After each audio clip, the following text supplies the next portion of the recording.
El Compendio del Catecismo, con el Padre Antonio López.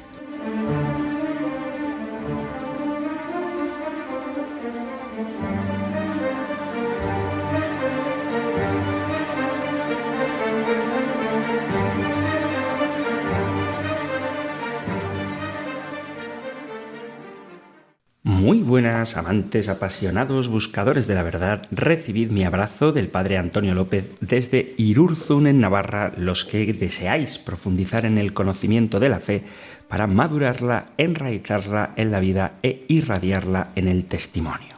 Después de haber visto diversos aspectos de la vida de Jesús, tanto de su llamada vida oculta como la predicación, la vida pública de Jesús, vamos hoy a iniciar un nuevo apartado del Compendio del Catecismo dedicado a la pasión del Señor, al misterio pascual, a su pasión, muerte y resurrección.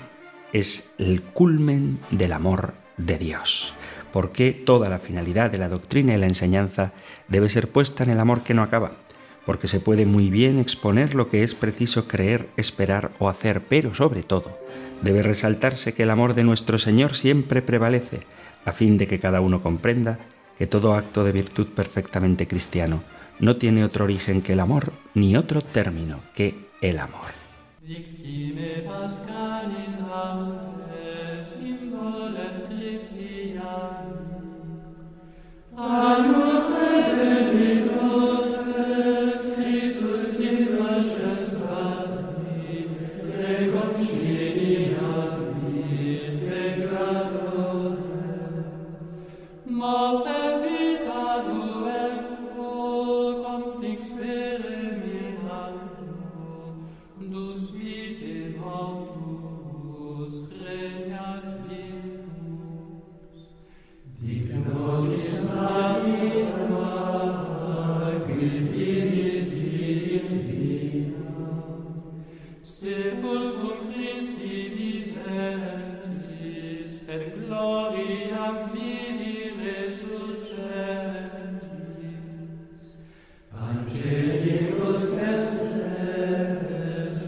Hemos invocado al Espíritu Santo con esta preciosa canción, con este himno, con la secuencia de la Pascua, el Victime Pascali Laudes, porque como os comentaba al principio, en el saludo inicial, comenzamos un nuevo apartado del Compendio del Catecismo en el que vamos a reflexionar sobre nuestro artículo de fe. Jesucristo padeció bajo el poder de Poncio Pilato, fue crucificado, muerto y sepultado. La pregunta 112 del Compendio del Catecismo nos plantea ¿por qué es tan importante el misterio de Pascua de Jesús? Y responde: el misterio pascual de Jesús, que comprende su pasión, muerte, resurrección y glorificación, está en el centro de la fe cristiana, porque el designio salvador de Dios se ha cumplido de una vez por todas con la muerte redentora de su Hijo Jesucristo. Hablaremos hoy, pues, en general del misterio pascual de Cristo y luego iremos concretando los distintos aspectos de este.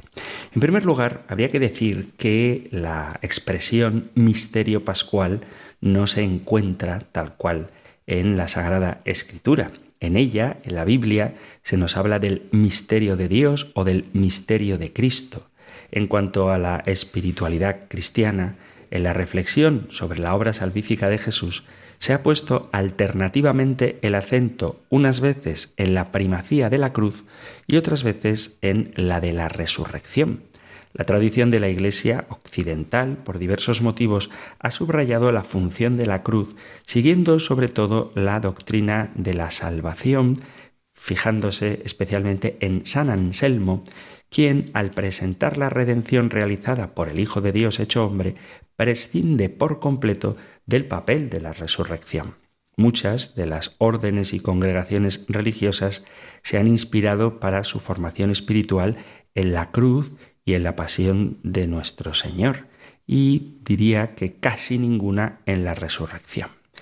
En cambio, en la época inmediatamente anterior y posterior al Concilio Vaticano II, encontramos un florecimiento de las investigaciones sobre la resurrección, y tanto en la liturgia como en la vida de piedad se ha hecho resaltar casi exclusivamente la fiesta, la alegría, la vida. Pues bien, está claro que el misterio pascual en su integridad abraza la muerte y la resurrección de Cristo como los dos extremos del misterio de Cristo, los momentos culminantes de su misión salvífica y redentora. Durante los 3 primeros siglos, los cristianos celebraban una sola fiesta, es decir, la vigilia pascual, durante 50 días, conmemorando al mismo tiempo el jueves, el viernes, el sábado santo, el domingo de Pascua, la Ascensión y Pentecostés, es decir, el misterio pascual en su fase completa. Para San Juan, el misterio pascual es la consumación de la bajada del Verbo a la carne y la muerte-resurrección de Cristo, constituyendo 2 momentos o 2 etapas de un único acontecimiento que se condicionan y se interpretan mutuamente. Es raro que el anuncio de la muerte de Jesús no contenga también el de su resurrección. En las 3 solemnes predicciones de la pasión que nos refieren los evangelios sinópticos, el programa de la vida de Jesús se cierra con la resurrección. Si solamente tuviéramos el signo de la muerte, el amor se revelaría como un don, pero no como vida eterna. La muerte de Cristo sería un testimonio de la justicia, pero no sería una victoria sobre la muerte. En cambio, si Cristo hubiera manifestado solo su poder mesiánico, el amor de Dios no se habría manifestado en nuestra condición. Así pues, la muerte y la resurrección son la epifanía, la revelación, la manifestación del misterio de Dios en la condición humana. Tras haber presentado la muerte y la resurrección de Jesús como las 2 caras del único y mismo misterio de salvación, vamos a ver cómo se vivió este misterio en la experiencia de Jesucristo, en la vida de la Iglesia y también en la vida del cristiano. La vida terrena de Jesús es el cumplimiento de una misión, de una obediencia radical. La aceptación sin condiciones con que Él cumple esta misión le enfrenta primero con la contradicción y finalmente con la oposición activa. Sin embargo, Jesús permanece fiel a su misión y se identifica con ella, incluso cuando la resistencia a su mensaje y a su acción se convierte en oposición a su misma persona y se manifiesta en una muerte violenta. La cima de esta existencia en obediencia, que se tradujo en un sí decisivo a la voluntad del Padre, es la muerte de cruz, como dice el famoso cántico del capítulo 2 de la carta a los Filipenses, es decir, una muerte injuriosa e infamante. Jesús camina y llega hasta la muerte en la cruz, no por causa de algún incidente y tampoco, desde luego, por un fracaso en su misión, sino dentro de los designios eternos del Padre. A este entregado conforme al consejo y previsión divina lo matasteis, crucificándolo por manos de inicuos, dirá San Pedro en el capítulo 2 de los Hechos de los Apóstoles. El agente original sigue siendo Dios Padre, ya que todo viene de Dios, que nos reconcilió con Él por medio de Cristo y nos confió el misterio de la reconciliación. Dice San Pablo en la 2 carta a Corintios capítulo 5, versículo 18. Jesús es consciente de su destino y desde el principio vive en virtud de la hora, más aún mide toda su acción según la distancia de esa hora, como deja muy claro el Evangelio de San Juan. La cruz que él no anticipa, cuyo conocimiento deja al Padre, es la medida de su existencia. Predijo varias veces a sus discípulos la pasión y la necesidad de pasar a través del sufrimiento para llegar a su gloria. La respuesta a los hijos de Zebedeo sobre el cáliz y sobre el bautismo que les aguarda, las parábolas de los viñadores, algunas circunstancias de su ministerio, la violación del sábado, la acusación de blasfemia, manifiestan claramente que Jesús era consciente de que iba al encuentro de una muerte cruel y un destino doloroso. Pero es necesario señalar que el lenguaje y comportamiento de Jesús no es el de un vidente que descifra un porvenir que está para desarrollarse en su presencia, sino el de un enviado del Padre, consciente de su misión y del resultado que va a obtener. Por consiguiente, su existencia no es la anticipación de la pasión, ya que la hora conserva en todas las circunstancias de su existencia terrena su auténtica temporalidad. Privar a Jesús de la posibilidad de confiarse al destino de Dios y hacerlo avanzar hacia un fin conocido de antemano y distante solamente en el tiempo, equivaldría a despojarlo de su dignidad de hombre. El huerto de Getsemaní, con el caer en tierra, con su terror y abatimiento, constituye el comienzo de la verdadera pasión de Jesús y la entrada del pecado del mundo en la existencia corporal, psíquica y personal de nuestro único mediador. En el huerto de Getsemaní ocurrió lo que Abraham no tuvo que hacer. Es decir, Cristo fue abandonado con absoluta premeditación por el Padre al destino de la muerte. Dios lo puso en manos de las fuerzas de la corrupción. Lleven éstas el nombre de unos individuos o de la misma muerte. Lo maldice, lo hace pecado, como dice la frase escandalosa, pero palabra de Dios, de la segunda carta a Corintios capítulo 5, versículo 21. Al que no conoció pecado, Dios lo hizo pecado. Así pues, Dios entrega por amor a su Hijo único, y Jesús asume activamente a su vez con amor nuestros pecados y nuestra maldición en la ejecución del juicio divino sobre el pecado. Esto de la maldición lo dice la Escritura, Gálatas capítulo 3, versículo 13 y Colosenses capítulo 2, versículo 13. En efecto, ante el rechazo de su anuncio del reino de Dios, centro de su predicación y de su obra, Jesús prevé que deberá tomar sobre sí el juicio de Dios en el sentido judío de la muerte. Es precisamente la concepción bíblica de la muerte, entendida como salario del pecado, signo de la rebeldía del hombre contra Dios y, por tanto, acompañada siempre por la separación del hombre de Dios, lo que explica el miedo de Jesús ante su muerte física. En contraste, por ejemplo, con la calma de Sócrates, que mostró ante su muerte. La concepción griega de la muerte veía en ella liberación del alma inmortal y divina de los lazos de la materia terrena, la salida de la cárcel del cuerpo para poder llegar a la inmortalidad bienaventurada. Jesús siente todo el peso del juicio de Dios contra Israel, objeto de la ira divina, y en él el juicio contra toda la humanidad orgullosa y pecadora. Ve que sobre su muerte en la cruz, medida original de la fe cristiana y línea divisoria de toda antropología e ideología, se dividirán los hombres de todos los tiempos.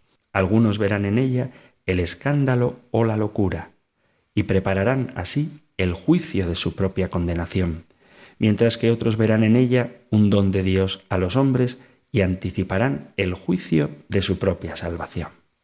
Jesús es el primero en aceptar su propia muerte sin dudar de Dios ni escandalizarse de él, sino asegurando incluso a los discípulos que el señorío de Dios se realizaría plenamente y prometiéndoles continuar con ellos en el banquete del reino de los cielos. La cruz, por tanto, está presente en el misterio de la vida de Jesús, pero también lo está, de igual manera, la resurrección. La misión del Hijo que viene del Padre y ha de volver a Él queda sellada por el Padre mismo, que exalta al Hijo el día de Pascua. Este día, que contiene el acontecimiento más decisivo de toda la historia humana, se indica y se representa por medio de categorías únicas. En el lenguaje y en la experiencia humana no existen analogías que sirvan para señalar el misterio de la resurrección, que es algo muy distinto de la mera reanimación de un cadáver. Por otra parte, tanto el comienzo como la conclusión del itinerario terreno del Salvador se realizan en una total ausencia de testigos humanos. La resurrección de Jesús indica el paso de una forma de existencia mortal a otra forma de existencia en la gloria eterna del Padre. Es la respuesta de Dios que declara redentora la muerte de Jesús, iluminando y dando sentido a la cruz y al sepulcro. Jesús, a diferencia de David y de cuantos él mismo resucitó, es preservado de la corrupción. Vive para Dios por los siglos de los siglos y tiene, como dice los Hechos de los Apóstoles, la llave de la muerte y del Hades. El crucificado está vivo y ha asociado al movimiento de su exaltación también su cuerpo, que se convierte así en un cuerpo que ha sufrido y es glorificado, haciendo posible el reconocimiento de la continuidad entre el resucitado y Jesús de Nazaret. Puede decirse efectivamente que la cruz documenta la resurrección. En el Evangelio, San Lucas nos relata las palabras de Jesús: «Ved mis manos y mis pies, soy yo mismo». Y en el Evangelio de San Juan: «Trae tu dedo aquí, mira mis manos, trae tu mano y métela en mi costado». A pesar de que Jesús resucita por su propia virtud y se manifiesta a unos testigos elegidos de antemano libremente, la iniciativa del acontecimiento salvífico se le atribuye siempre al Padre como la manifestación más clara de su poder. ¿Cuál es la excelsa grandeza de su poder para con nosotros los creyentes, según la fuerza de su poderosa virtud, la que ejerció en Cristo resucitándolo de entre los muertos? Cristo fue resucitado de entre los muertos por la gloria del Padre, y el Espíritu Santo es el instrumento de la resurrección y el canal por el cual se distribuye su eficacia en la Iglesia y en el cosmos entero. La resurrección supone en Cristo la transfiguración de siervo doliente en Mesías glorioso, que tiene todo el poder en el cielo y en la tierra y todas las riquezas del Espíritu. Le constituye en Señor de vivos y muertos y principio del cosmos, en Hijo de Dios con poder, que no conoce ya obstáculos de ningún género y que supera las leyes de la naturaleza y de la misma razón. Le constituye en sacerdote eterno, que está sentado junto al Padre e intercede por nosotros con solo su presencia, convertido en principio de salvación eterna. La circuncisión de su muerte y resurrección lo ha ensalzado sobre toda nación y lo ha constituido como el hombre universal sobre el que podrá construirse la Iglesia, cuyos miembros no son ya judíos, ni griegos, ni bárbaros. Jesús es el mismo y, sin embargo, la libertad de que goza lo hace distinto. Es el mismo porque no es solo espíritu, sino que conserva las llagas de su pasión y está vivo con todo su ser total. Es distinto porque no está ya sometido a nuestros condicionamientos y su iniciativa es absoluta. Jesús se encuentra con los discípulos y ese encuentro es puro don en la palabra y en el signo, en el saludo, en la bendición, en la invitación, en la alocución, en la instrucción, en el consuelo, en la exaltación y en la misión, en la fundación de una nueva comunidad. El encuentro pascual no constituye solamente una alegría pura, sino que también lleva consigo el reproche, la tristeza, una mezcla de temor y alegría. Podéis leerlo en los distintos relatos de las apariciones de Jesús resucitado y la reacción de los apóstoles. Y en concreto, para Pedro, proyecta en el horizonte de su vida no solo el servicio, sino también el sufrimiento. A los discípulos, enriquecidos ya ahora con su misión y sobre todo con el Espíritu Santo, les confía la tarea de continuar su misma obra de salvación, de predicar el reino de Dios a todas las criaturas. Lo que antes de Pascua se llamaba seguimiento, se llama ahora, después de Pascua, misión a todos los hombres. El apostolado cristiano primitivo no depende de la misión histórica de los discípulos recibida del rabino de Nazaret, sino que se basa en las apariciones del resucitado. A través de la muerte y de la resurrección de Cristo, el mundo ha quedado reconciliado con el Padre y la Iglesia tendrá que continuar esta obra de reconciliación mediante su ministerio de comunión. Aun cuando la gloria de este ministerio se contiene en los vasos de barro de una existencia llena de debilidades y miserias humanas, rodeada por toda clase de tribulaciones y preocupaciones, expuesta siempre a la muerte, sigue en pie el hecho de que el que vive en Cristo, encarnación de la nueva y eterna alianza, es partícipe de una nueva relación con Dios. El que está animado del Espíritu del resucitado tiene la justicia de Dios, goza de la paz y armonía entre Dios y el mundo e introduce en el mundo con su testimonio, más aún que una doctrina, una presencia viva y operante, ya que la vida de Jesús se manifiesta también en nuestra carne mortal.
Estás escuchando el programa El Compendio del Catecismo aquí en Radio María, el espacio para apasionados buscadores de la verdad que puedes sintonizar en la emisora de la Virgen de lunes a viernes de 4 a 5 de la tarde, una hora antes, si nos escuchas desde las Islas Canarias. Estamos con la pregunta 112. ¿Por qué es tan importante el misterio pascual de Jesús? Hemos estado viendo cómo el misterio pascual de Jesús es importante en la propia vida de Jesús, el ministerio de la cruz y el de la resurrección. Vamos ahora a ver cómo el misterio pascual es también central en la vida de la Iglesia. Con el cumplimiento del misterio pascual, la Iglesia ha adquirido una nueva vida, un nuevo conocimiento, una nueva moral. Pero mientras que Cristo se ha convertido ya en el vencedor del mundo y ha sometido a su dominio todas las potencias, la Iglesia vive aún inmersa en el mundo, siendo al mismo tiempo reino de Dios y signo e instrumento de ese reino.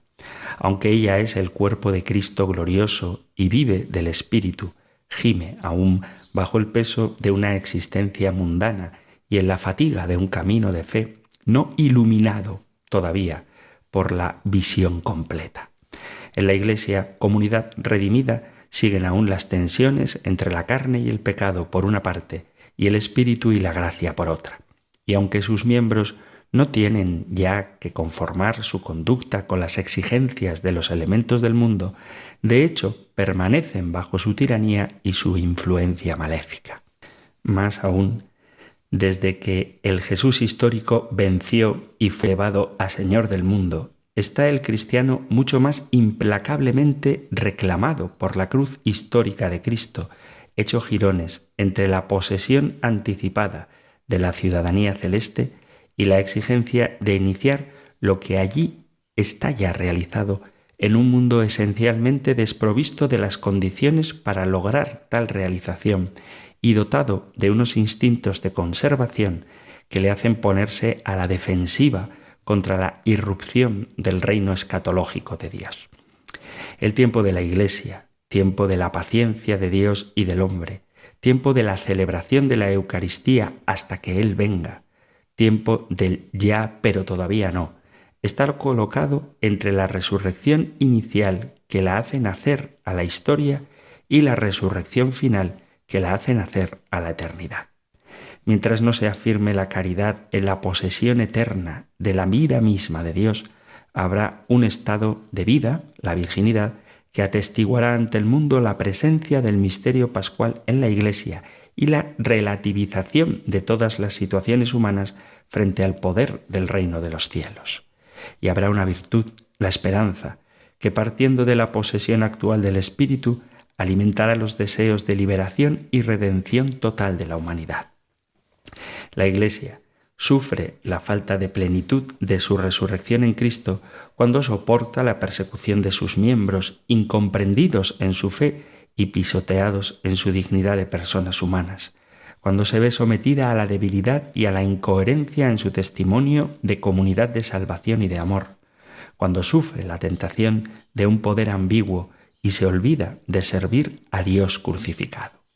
Esta Iglesia, que en su dimensión histórica lleva los contrasignos de las dos condiciones antitéticas de un destino celestial y de una realidad humana, encuentra el equilibrio entre el desánimo y el optimismo, entre el cansancio y el arrojo, entre el sufrimiento y el gozo, solamente en Cristo, el único que ha alcanzado la identidad de la cruz y de la resurrección. La Iglesia se hace realmente lo que ella es cuando se expropia de su existencia y se sumerge en Cristo Jesús. Ninguno de vosotros vive para sí y ninguno muere para sí, pues si vivimos, para el Señor vivimos, y si morimos, para el Señor morimos. Así que vivamos o muramos, somos del Señor. Por eso murió Cristo y resucitó, para reinar sobre vivos y muertos. Carta a los Romanos, capítulo 14, versículo a partir del 7. Jesús, con su muerte y resurrección, llevó a cumplimiento la obra de salvación que le había confiado el Padre, la redención humana y la perfecta glorificación de Dios. En efecto, muriendo destruyó la muerte y resucitando nos ha devuelto la vida, uniendo así la naturaleza humana y venciendo la muerte con su muerte y resurrección, ha redimido al hombre y lo ha transformado en una nueva criatura. Con su muerte y resurrección completó en sí los misterios de nuestra salvación y de la restauración universal. En la cruz llevó a cabo la obra de la redención, con lo que adquirió para los seres humanos la salvación y la verdadera libertad. Así pues, el misterio pascual es el fundamento de la salvación cristiana, ofrecida a todos los hombres indistintamente, incluso a los que están fuera de los confines jurídicos de la Iglesia. Incluso estos, de una manera que solo Dios conoce, tienen del Espíritu Santo la posibilidad de entrar en contacto con Él. La muerte y la resurrección forman un bloque completo e inseparable en la obra del amor del Padre, del Hijo y del Espíritu Santo. Son dos aspectos del único acontecimiento salvífico o dos elementos de un solo misterio. En la Sagrada Escritura, la salvación se atribuye a menudo directamente a la muerte de Jesús en la cruz, otras veces a la resurrección y otras a ambas, como dice San Pablo en el capítulo 4 de la Carta a los Romanos: Él fue entregado por nuestros pecados y fue resucitado por nuestra justificación. En el desarrollo del pensamiento de San Pablo sobre el significado de la muerte y resurrección de Cristo en la historia de la salvación, se puede señalar claramente tres etapas resumidas en textos fundamentales. En la primera carta a los Tesalonicenses, capítulo 5, versículo 10, la atención se centra en la parusía. Se considera la muerte y resurrección en sí mismas, es decir, independientemente del influjo que ejercen en la vida cristiana.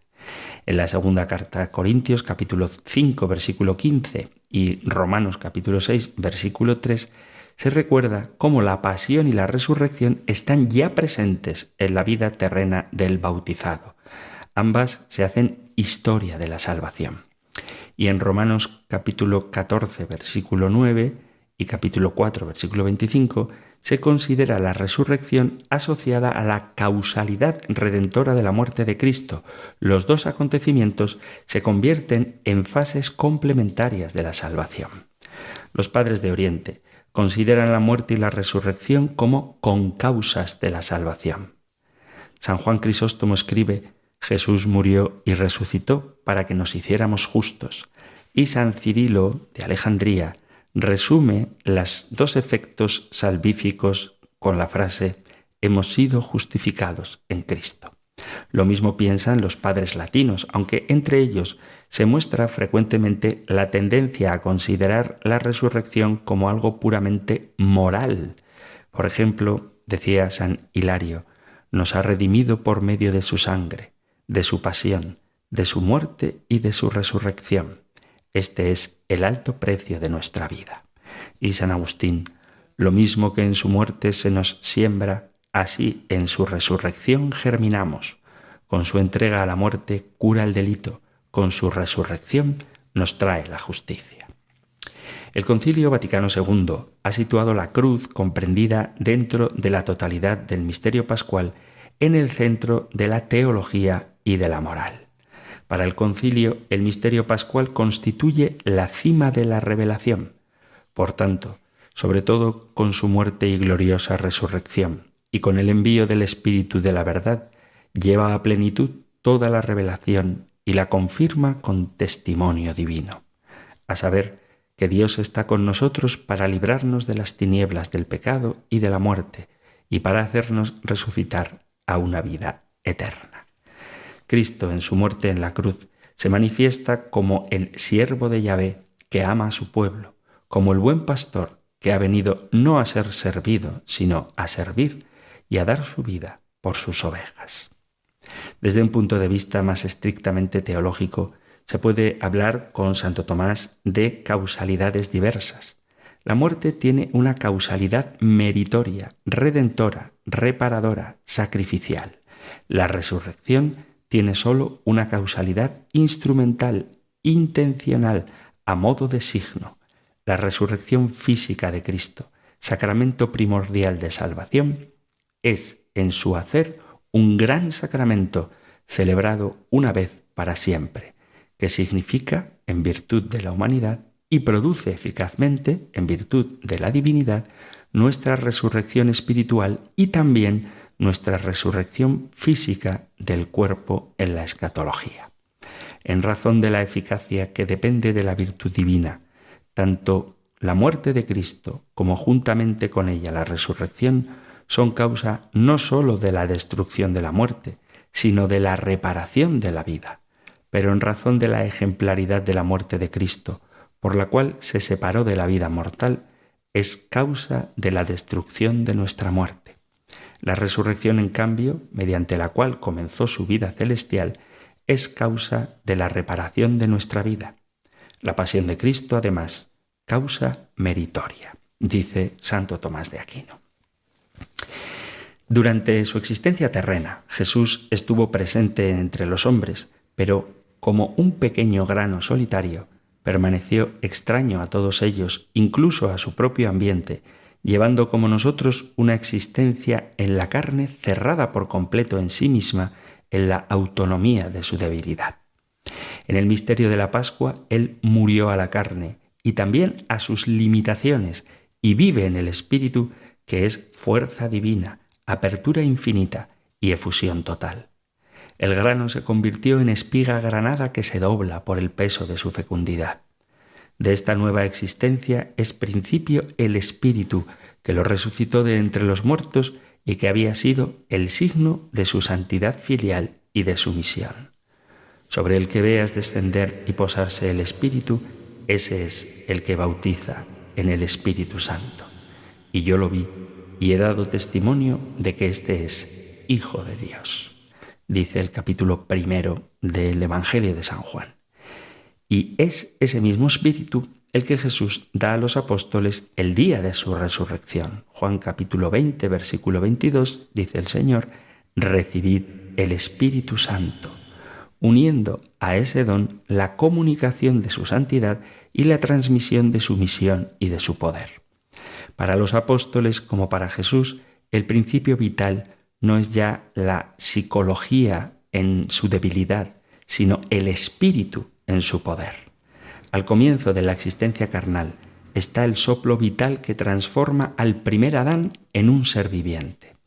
Al comienzo de la nueva existencia hay una nueva acción del espíritu que transforma el cuerpo de Cristo resucitado en verdadero espíritu vivificante. Se contraponen dos humanidades. Por un lado, la nuestra de la vida terrena, y por otro lado, la de la resurrección gloriosa.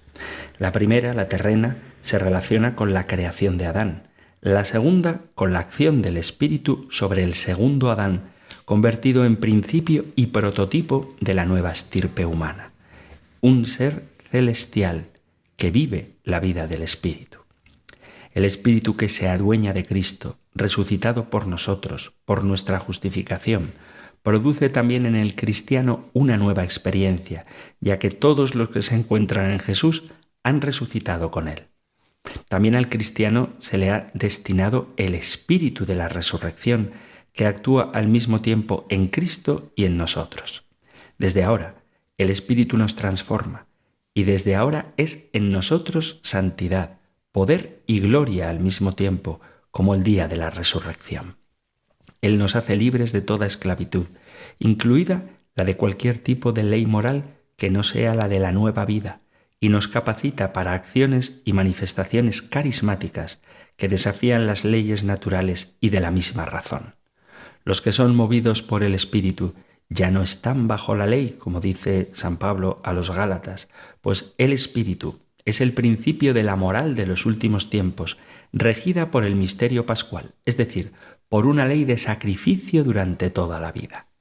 Esta nueva ley regula la actividad moral, de acuerdo con el paso verificado en el fiel dominio de la carne del Espíritu. La vida cristiana se presenta como una muerte y una novedad. Es renuncia a los vicios que caracterizan al hombre carnal, el libertinaje, la idolatría, el odio, y es entregarse a la justicia, a la bondad, a la pureza. Los que son de Cristo crucificaron la carne con las pasiones y concupiscencias.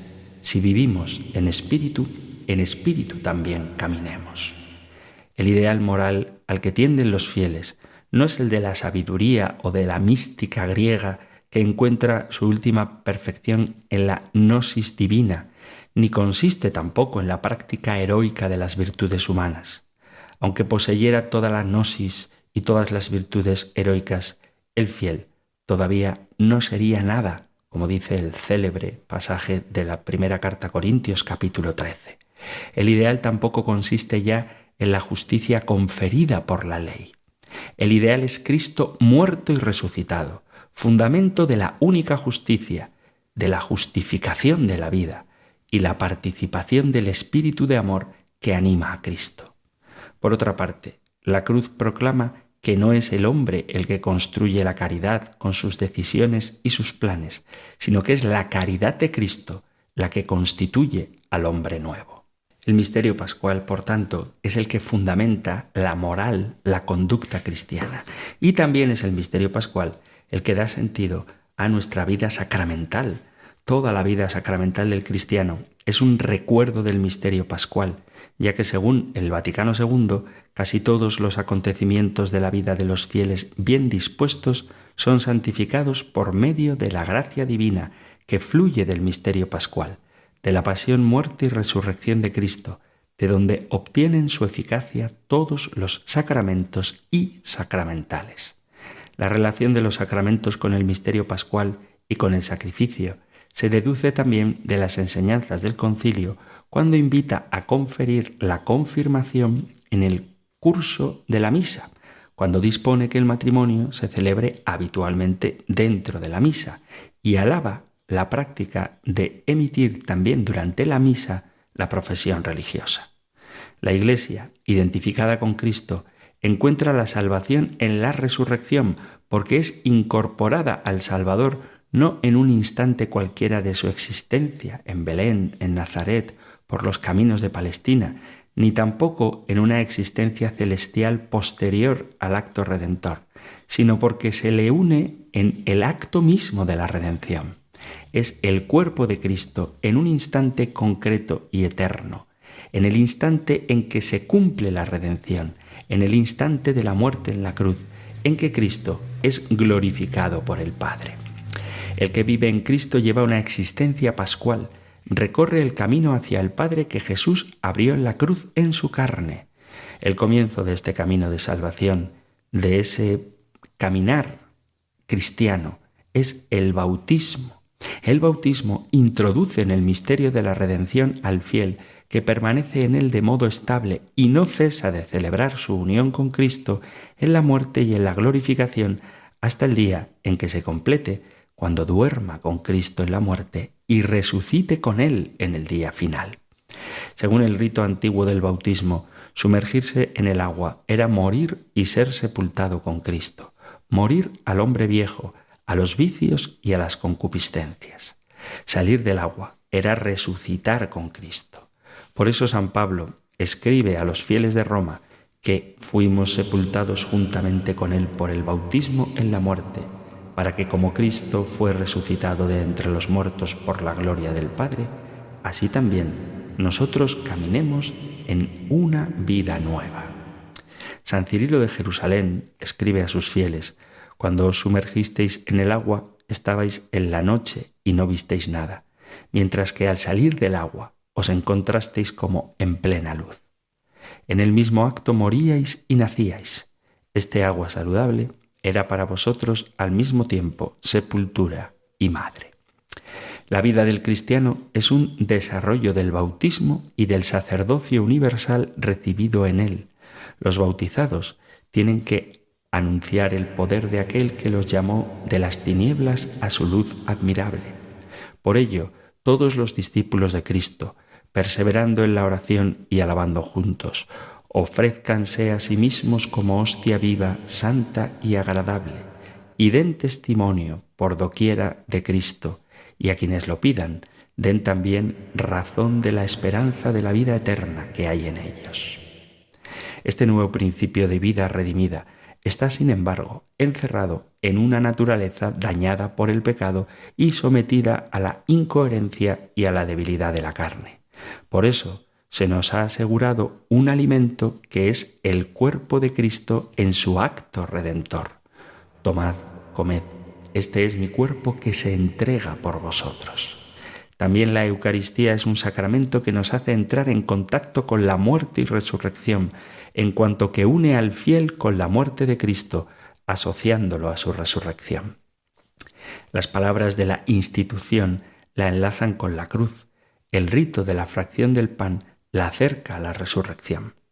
La fracción del pan prolonga en la intimidad del banquete de los discípulos la experiencia de la presencia de Cristo glorificado, mientras que la cena y su conmemoración se presentan ante todo como el banquete sacrificial de la cruz. Se define la Eucaristía como la carne que sufrió por nuestros pecados y que el Padre ha resucitado por su bondad. Los elementos mismos de la Eucaristía significan en cierto modo la simultaneidad y la implicación recíproca de la muerte y de la resurrección. El cuerpo y la sangre, en las palabras de Jesús, esto es mi cuerpo, esta es mi sangre, en cuanto símbolo de unos elementos separados, son un signo de la inmolación y por tanto de la muerte, pero son al mismo tiempo una comida y una bebida, es decir, un principio de vida.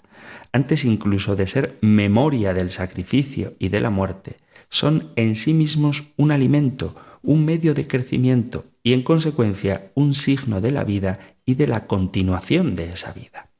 La Eucaristía es un banquete sacrificial. Los alimentos que esta comida sacrificial produce, sobre todo en la Iglesia, son diversos. En primer lugar, cimienta la unidad de la Iglesia, la comunidad mesiánica de la nueva alianza, ya que todo banquete sacrificial establece unos vínculos indisolubles entre los comensales, lo mismo que la cena del Cordero señalaba en otros tiempos la unidad del pueblo de Dios. Los fieles que comen el único pan, que es el cuerpo de Cristo, forman un solo cuerpo, es decir, el cuerpo de Cristo. Además, este banquete introduce la plenitud del sacrificio de Cristo en el cuerpo terreno, en la Iglesia, que ofrece tantos sacrificios en su historia cotidiana de lucha y de sufrimientos para hacer que triunfen la verdad y el amor. Finalmente, la comida sacrificial eucarística, en cuanto festín final de los tiempos, produce la parusía, es decir, realiza la presencia de Cristo que juzga a los hombres y purifica de todas las escorias del mal los elementos de verdad y de gracia presentes en el mundo. Puede afirmarse que la Eucaristía une a los creyentes con los dos extremos de la historia, con la Pascua, que inaugura la redención, y con la parusía, que le da cumplimiento. La Iglesia no se siente escindida en dos por esta orientación hacia esos puntos extremos de su historia, ya que en el origen de su existencia y de su fuerza tiene un único acontecimiento que recuerda una pasión y garantiza una glorificación futura. Comeréis el cordero entero, desde la cabeza hasta las patas, decía Moisés. Es decir, comulgaréis con Cristo en su misterio total, con el Cristo de los dos extremos del tiempo. Naturalmente, la Eucaristía no es solo un gesto ritual, un canto, un signo, en una palabra, un culto exterior, sino una participación de Cristo en su muerte al mundo y en su vida de gloria. Jesús no ofreció un sacrificio exterior a Él mismo, sino que con su propia sangre entró de una vez para siempre en el Sancta Sanctorum y, expirando en la cruz, derribó el templo del culto terreno. Del mismo modo, también el sacerdote deja de ejercer el sacerdocio cristiano si se limita a ofrecer un sacrificio exterior a su persona, una hostia que esté solo en sus manos. El cristiano no celebrará auténticamente la Eucaristía sin una comunión con el cuerpo y un compromiso personal en el misterio redentor de Cristo. El que no se asocia personalmente al acto redentor no pasa de ser un ministro del signo, de lo que en el culto cristiano es imperfecto y terreno. Es semejante al sacerdote del Antiguo Testamento que ofrecía una víctima exterior. Así pues, la celebración eucarística no puede separarse de la vida y va más allá del tiempo del culto sacramental.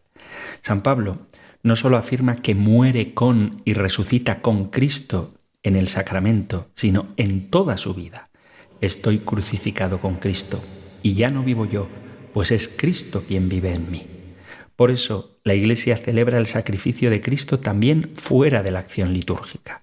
Lo celebra en sus fieles que mueren a sí mismos por obediencia con Cristo en la cruz, en los que luchan por un amor celestial, que se elevan de este mundo hacia la pureza y la pobreza del corazón de Cristo, que está junto al Padre.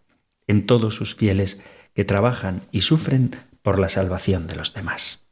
Lo mismo que la Eucaristía, también la penitencia, segundo bautismo, es una participación en la muerte y resurrección de Cristo. Para que quede borrado su pecado, el hombre tiene que participar de la inmolación de Cristo. Es necesario que tome parte en su misma muerte, que haga descender sobre él la preciosa sangre de Cristo, el Cordero sin tacha ni defecto. El reconocimiento de la propia miseria pecadora, la contrición, la confesión, la penitencia, son los actos que sumergen al cristiano en Cristo Redentor. En la medida en que el cristiano penitente participa de la muerte de Cristo, participa también de su resurrección al quedar transfigurado, renovado en sus fuerzas, lanzado de nuevo al cumplimiento de su misión en la Iglesia y en el mundo. El misterio pascual, dice el Papa León XIV, es el culmen de la revelación y la actualización de la misericordia que es capaz de justificar al hombre, de restablecer la justicia en el sentido del orden salvífico querido por Dios desde el principio para el hombre y mediante el hombre en el mundo. Cristo que sufre habla sobre todo al hombre y no solamente al creyente. También el hombre no creyente podrá descubrir en él la elocuencia de la solidaridad con la suerte humana, como también la armoniosa plenitud de una dedicación desinteresada a la causa del hombre, a la verdad y al amor. La dimensión divina del misterio pascual llega, sin embargo, a mayor profundidad. La cruz colocada sobre el Calvario, donde Cristo tiene su último diálogo con el Padre, emerge del núcleo mismo de aquel amor del que el hombre, creado a imagen y semejanza de Dios, ha sido gratificado según el eterno designio divino.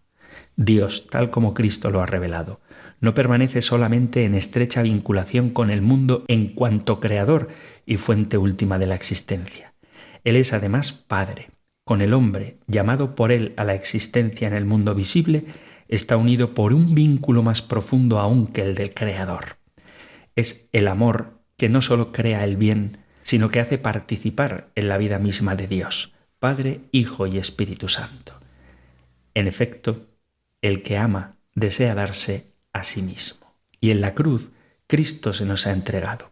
Y por la resurrección se nos ha dado el Espíritu Santo. Por lo tanto, el misterio pascual es el centro de toda la vida cristiana. Todo desde la misión de Jesús hasta su resurrección, la vida de la Iglesia, la vida moral, la celebración de los sacramentos, la efusión del Espíritu Santo, el crecimiento de nuestra vida espiritual, tiene como fundamento el misterio de la pasión, muerte y resurrección de nuestro Salvador. Y pues, como dice el compendio, el misterio pascual de Jesús está en el centro de la fe cristiana. Vamos a continuar adentrándonos en este misterio pascual con las sucesivas preguntas del compendio del Catecismo, pero será ya a partir del siguiente programa. Tenemos que dejarlo aquí porque se nos ha terminado el tiempo. Os quiero recordar, antes de despedirme, que podéis participar en este espacio a través del correo electrónico en la dirección compendio@radiomaria.es o del número de teléfono para WhatsApp 668-594-383. compendio@radiomaria.es o 668-594-383. Terminamos ahora recibiendo la bendición del Señor. El Señor te bendiga y te guarde, el Señor ilumine su rostro sobre ti y te conceda su favor, el Señor te muestre su rostro y te conceda la paz. Pidiendo a Dios Padre la plenitud del Espíritu Santo y de la mano de María, Madre del Hijo, os emplazo hasta un nuevo programa del Compendio del Catecismo. Un fuerte abrazo, muchísimas gracias y que Dios os bendiga.